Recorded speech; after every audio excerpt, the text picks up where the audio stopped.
What's up everyone, it's Scotty with MoneyVest. So in this video, I wanted to break down 13 most bought stocks by the big money, which is the smart money, the hedge funds, institutional investors, pension funds, endowment funds.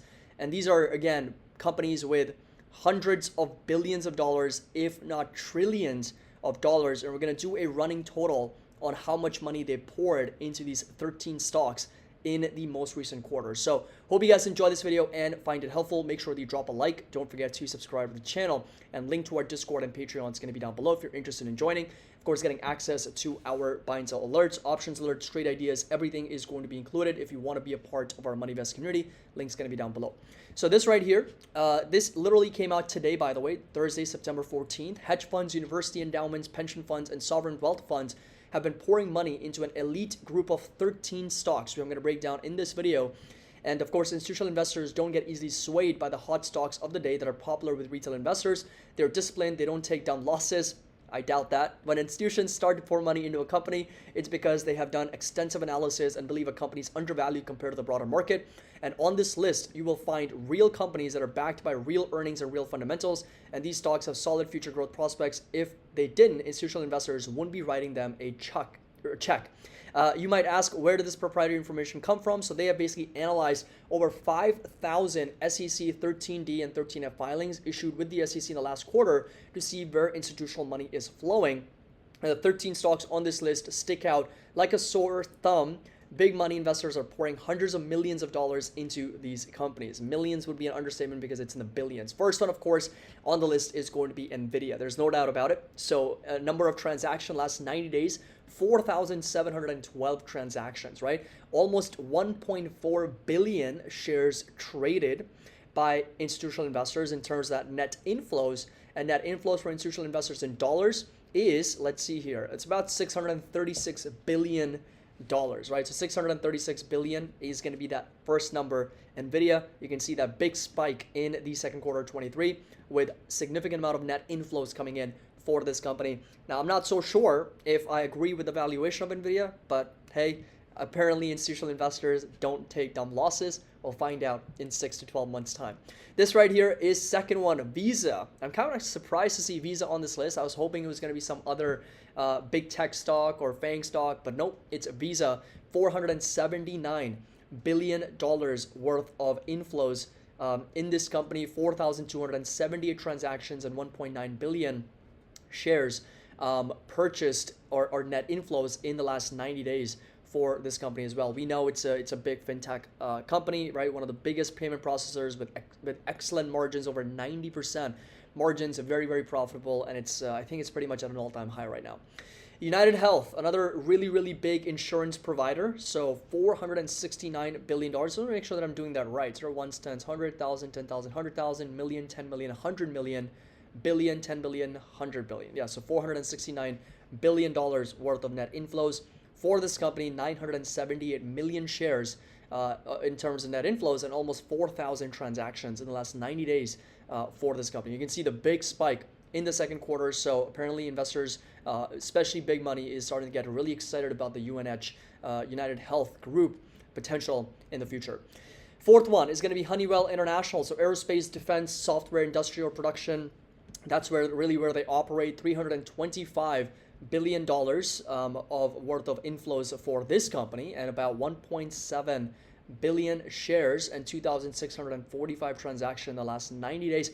And this is kind of like an outsized move. I mean, you don't see, like in the last 2 years, you haven't seen institutional buying and selling by quarter for Honeywell this much, right? So definitely it sort of like begs a question, right? What is it that we need to be paying attention to here? Because a lot of them that I'm showing you guys are basically outsized moves, right? A lot of institutional investors are pouring money into these companies, and you can see the last 2 years they haven't really been doing that, except for NVIDIA. I mean, you can see third quarter 21 where we kind of got up to as much as $250 billion. So right now it's just 3 times that. But apart from NVIDIA, Visa, very significant amount of money coming in. We've got, United Health, we've got Honeywell.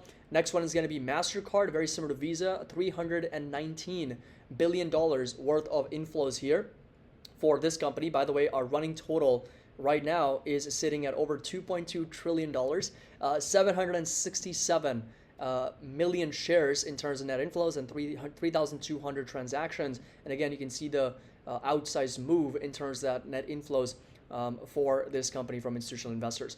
Number 6, Danaher, or Danaher, I don't know how you pronounce it, but significant amount of inflows, 302 billion. And this is a healthcare biotech sort of provider for manufacturing and design of commercial and professional medical equipment, if I'm not mistaken. So 302 billion, again, is a pretty sizable move for this company, which has been doing less than 4.2, 4.3 billion in net inflows every single quarter. That's a pretty sizable, pretty outsized move for this company. Number 7, JP Morgan, 300, almost $292 billion in terms of net inflows here. And 1.9, almost 2 billion shares net inflows and 4,600 transactions in the last 90 days. This list, by the way, is compiled based on dollar amounts and not by transactions or shares. So we're going after the companies that are seeing the biggest net inflows in terms of dollar amounts. So pretty significant there. Home Depot was another company, right? $284 billion dollars worth of net inflows, and now running total is now at $3.1 trillion total so far. 872 million shares and over 4,000 transactions.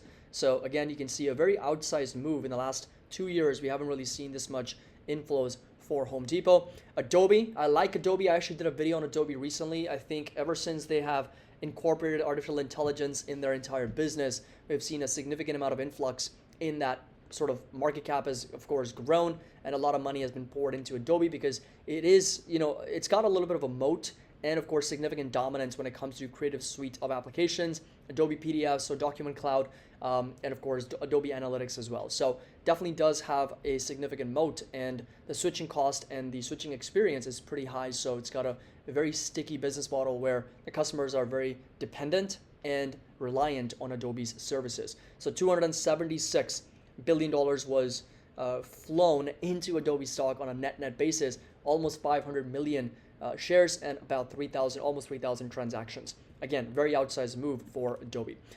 Number 10, we've got S&P Global. So this is a very, very good company. I've actually done analysis on S&P Global in the past, ticker symbol SPGI. It is a data analytics company. A lot of people kind of mistake this company to the S&P 500. No, it's not. It's S&P Global. It's a data analytics firm.